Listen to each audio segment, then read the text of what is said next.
Time now for the morning rush. Quick wrap of your news and weather. We'll start with Kristen Curry. Good morning. Still enough moisture out there to fire off some spotty to scattered storms, mainly across the west and the mountain areas in particular look to do well today. Albuquerque and those to the east isolated this afternoon, overnight into tomorrow. Cold front comes diving in from the north and east, and we're going to be looking at the possibility of not only widespread showers, but heavy showers leading to localized flooding both Thursday and again on Friday. Adam? As you get ready to head out the door, we're following the day's top local stories. We'll begin with breaking news. Fernanda Lopez is covering that in southwest Albuquerque this morning. Fernanda? Yeah, Adam, BCSO is on scene of a SWAT situation here in southwest Albuquerque. This is the scene behind me. We're told it started out as a drive-by shooting in the South Valley. That's when a pursuit began with deputies. BCSO says the suspect or suspects then broke into one of the homes in this area, then took off and broke into another home near Osprey and DeVargas Road. We're told the homeowners were able to get out safely, and now a perimeter has been set up in the area as deputies ask residents to stay inside. We'll continue to monitor this breaking news, and we'll bring you an update all morning long. While U.S. lawmakers battle it out over health care, New Mexico is getting prepared. BULNM is lining up health care experts to brief them on different scenarios. Joe Ario, who served as the first director of the Office of Health Insurance Exchange during the Obama administration, says New Mexico's state-based exchange, citizen outreach programs, and bipartisan approach to complex issues puts it in a better position than other states. Adam? New this morning, Portales police are investigating after they say 2 children were left in a hot car and one of them died. 2 women are also waking up behind bars. This happened in Portales just before 3:30 yesterday afternoon. Medics took both children to Roosevelt General Hospital. One died. Another was taken to a Lubbock area hospital. 31-year-old Sandy Taylor and 67-year-old Mary Taylor are now facing charges today. This morning, APS's superintendent is speaking out about the district's low park scores. According to the Albuquerque Journal, Raquel Reedy called the results perplexing. Overall, APS English proficiency dropped to 27%. Math scores increased to just over 19%. Reedy says APS is addressing concerns like low test scores in a 5-year academic master plan. We're learning new details about the Minneapolis deadly shooting. The police shooting last week that killed an Australian woman who called 911. A search warrant says a woman approached the back of a police car and slapped it shortly before Justine Damon was shot and killed by an officer. Police say Damon was standing at the driver's window of a squad car when Officer Mohammed Noor opened fire through an open window. No word on whether that woman who slapped the car was her. Happening today, the UK court presiding over the case of Charlie Gard will make its decision on where and when the terminally ill child will die. Yesterday, the family's lawyers returned to the High Court after abandoning legal action on Monday over experimental treatment for the 11-month-old in the U.S. He's currently on life support.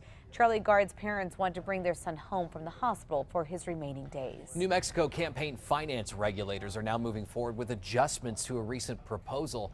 This asks for more detailed financial disclosures from nonprofit advocacy groups that attempt to influence elections.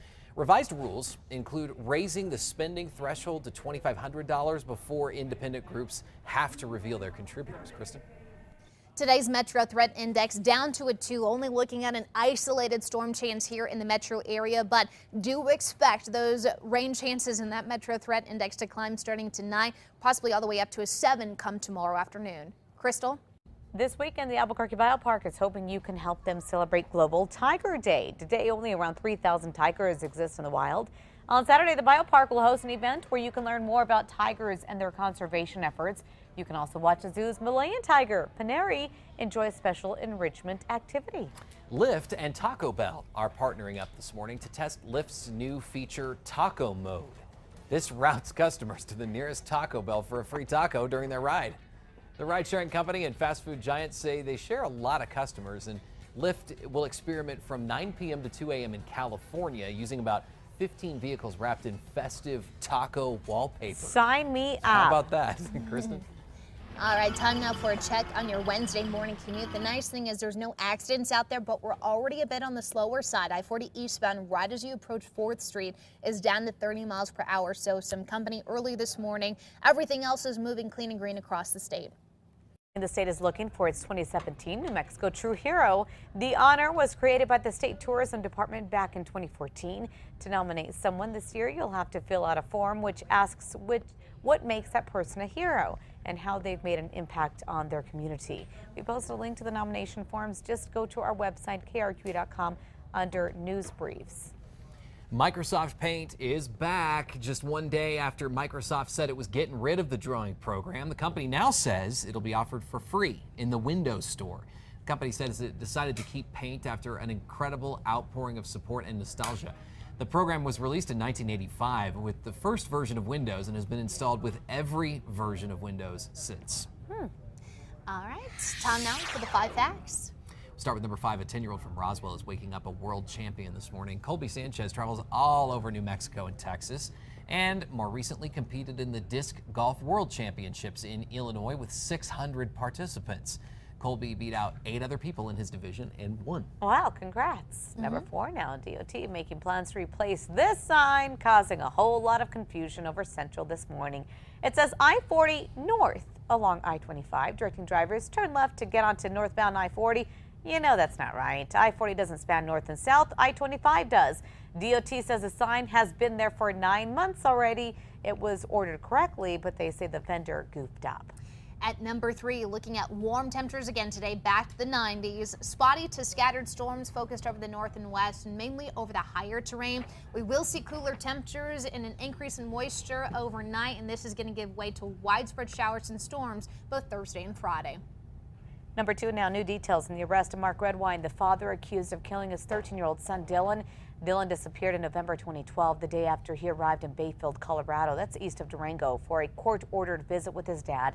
The DA would not say if new evidence turned up to make the most recent arrest, but the indictment did mention Dylan had seen compromising and disturbing pictures of his dad and was going to confront him about it.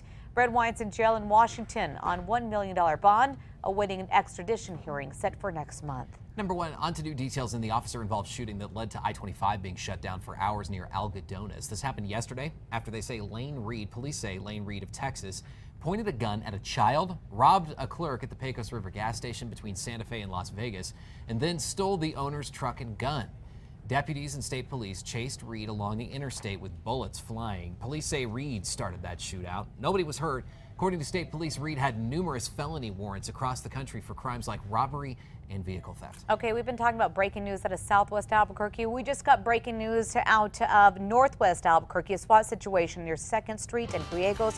One person shot in the stomach, taken to the hospital. We'll have more coming up on Fox New Mexico. See you there.